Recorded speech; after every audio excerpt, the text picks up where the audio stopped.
একটি কথা বলে শুরু করব।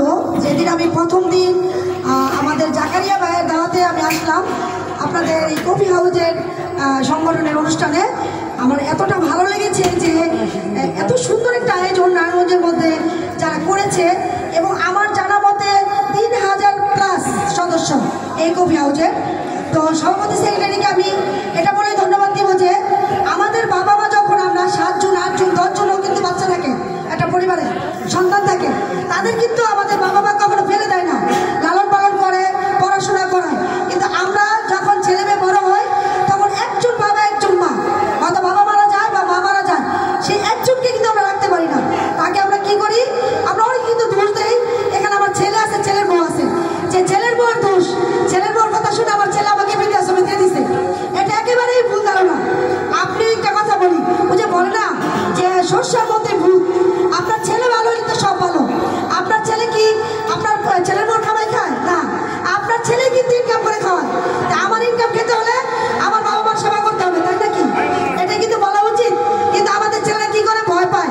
মাকে বলতে পারে যে তুমি বৃদ্ধাশ্রমে চলে যাও, কিন্তু বউকে বলতে পারে না যে তুই তোর বাবার বাড়ি চলে যা।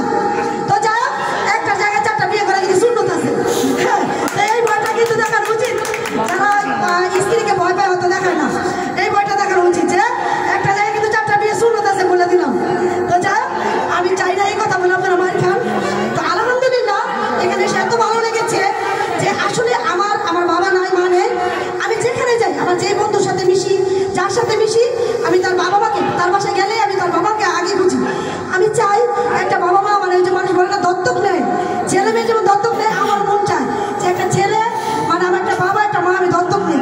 আমার বাড়িতে আমি ছোট 3টা রুম নিয়ে থাকি, আমার নিজস্ব বাড়ি আল্লাহ তাআলা দিয়েছে, আমি এটা দারোয়ান। তো আমরা তো কিছু নিয়ে আসি না দুনিয়াতে, খালি হাতে এসেছি। তো আমি চাই একটা বাবা মা যদি হাওলাত পাইতাম, মানে কি বল দত্তক পাইতাম, নিতাম, এমন মন মানুষ হতো। আসলে বাবা মা থাকলে যে কি, তারা যে জান্নাত এই দুনিয়া, এটা আমাদের বোঝা উচিত। এই সংগঠনের মাধ্যমে এসে আমি বুঝতে পেরেছি যে এরা যে জিনিসটা নিয়ে কাজ করতেছে, যে বাবা মা থাকলে ঘরে জান্নাত আছে, আর যেখানে জান্নাত আছে আর কোথাও যেতে হয়। আমরা মৃত্যুর পরে যারা ভালো কাজ করবো জান্নাতে যাবো, সেখানে অনন্তকাল থাকবো। তাই আমরা চাই এই দুনিয়া যতদিন থাকেন জান্নাত নিয়ে থাকেন। তো সবাই ভালো থাকবেন, আমার জন্য দোয়া করবেন।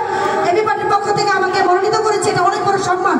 পাশ ফেলতে আল্লাহর হাতে, কে নেতৃত্ব দিবে, কে চেয়ারে বসবে, এটা আল্লাহর কাছ থেকে আসবে, এটা আমি আপনি নির্ধারণ করে দিতে পারবো না। তো যাই হোক, আমার জন্য দোয়া করবেন, আমি সবার কাছে দোয়া চাই। আমি কিন্তু এই পর্যন্ত কার কাছে যা ভুল চাই নাই, দোয়া চেয়েছি।